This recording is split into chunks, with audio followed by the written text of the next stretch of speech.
In a previous video, I showed how I use this just basic cheap 3/4 inch cobalt brand, not cobalt metal, but cobalt brand chisel for a dowel rod maker blade, and it's got a pretty sharp blade on there already.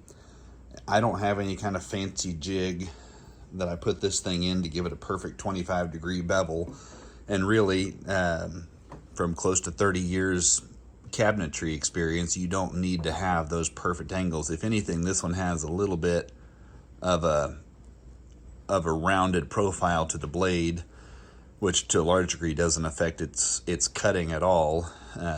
It's unintended, but it is the way the Japanese sharpen their swords, is to have a shape similar to that. I don't know if that makes any difference. I don't plan on cutting through any bodies with this thing, although I have cut off some knuckles here and there. Oh, there's one of them from a recent slip. Just shaved it right off. It's another nice thing about these things. They're so sharp, if you do cut yourself, sometimes you don't even feel it, at least not at first, till the air gets to it. But this thing is pretty sharp. One way you can test these things, a lot of guys will push it down the grain. If I can get that to focus. Nope, not gonna focus, is it?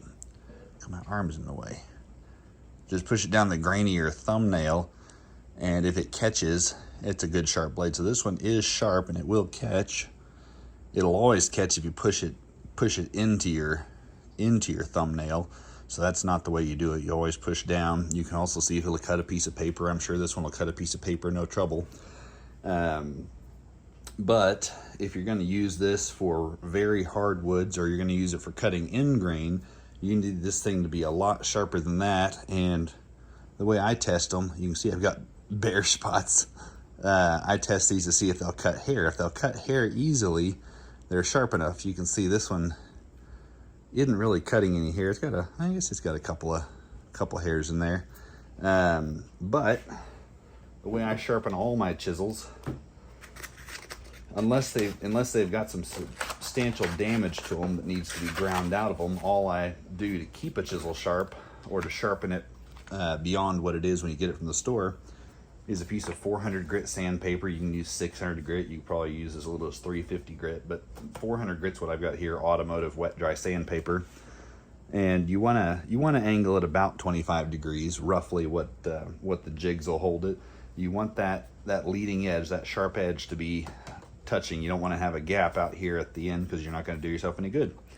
And I always pull it back, except when I'm trying to get rid of that little burr on the bottom side. Oops, I don't know if any of this is in the camera lens actually, or camera focus. There's a little burr on the bottom. If it's small enough, I'll just take it to the leather strop and remove it that way. Whew, that is sharp, but we're gonna go sharper. I've just got a buffing compound on here, a metal jeweler's louve, or jeweler's, now I can't think of the word. Rouge, there you go, jeweler's rouge. It's just a stick polishing compound that will grind away metal, or remove metal, even hard metals. It'll abrade them a little bit. And this is just a piece of cow rawhide that I have applied the jeweler's rouge to, and I only pull the blade back. I do not push the blade forward on this at all. If you pull it back like I'm doing here, it will grind away. There will not be a burr left on this, at least not one that you can see without a microscope. And the angle is really not that important. Somewhere roughly in the 25-degree angle area is plenty enough. You just need to get this thing sharp quickly so you can get back to work. You don't need to have 6 different grits of sandpaper here and an Arkansas polishing stone to get these things good. All you need is a piece of 400 grit sandpaper and some kind of a leather strop with a abrasive compound on it that will grind, or that will remove metal. This is probably plenty sharp enough now. See if I can get that in focus, maybe. It is a mirror finish. Okay, let's see how she does. I don't have many hairs left to get rid of with this baby. Well, that thing does not want to focus. I'm going to shave all the hairs off and won't get any good footage out of this. Okay, yeah. Nice clean little spot in there. Got to be careful not to remove too many hairs each time you test this thing. You'll look like you have mange. But anyway, that's how I do it. It works just fine for me. You can test this by cutting end grain. This is a piece of dogwood. Very hard end grain. See if I can get the camera to focus on it there.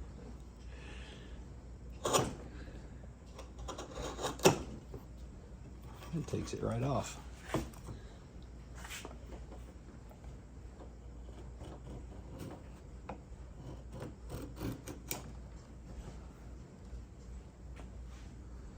That is a sharp, sharp blade.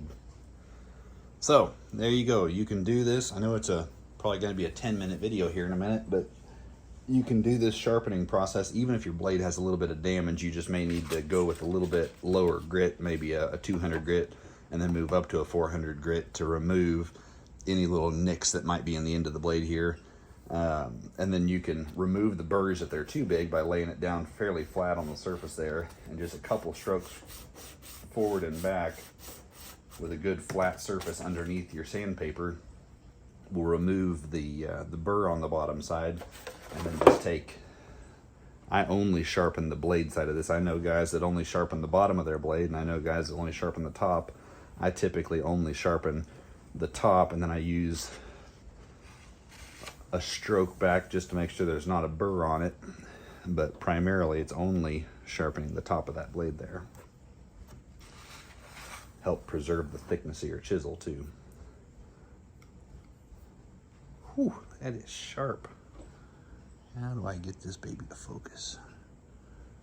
Let's see here, where's that focus range? Nope, I don't think that's gonna happen. There we go. There must be something on the lens. Sharp. That is sharp. Thanks for watching. Yeah, if this was helpful, or if you know someone that could benefit from this, please share it with them. And if you'll like and subscribe, it'll help us get these videos out to more people. And if you've got a suggestion for a future video, I'd be open to trying to find time to make that for you. Thank you.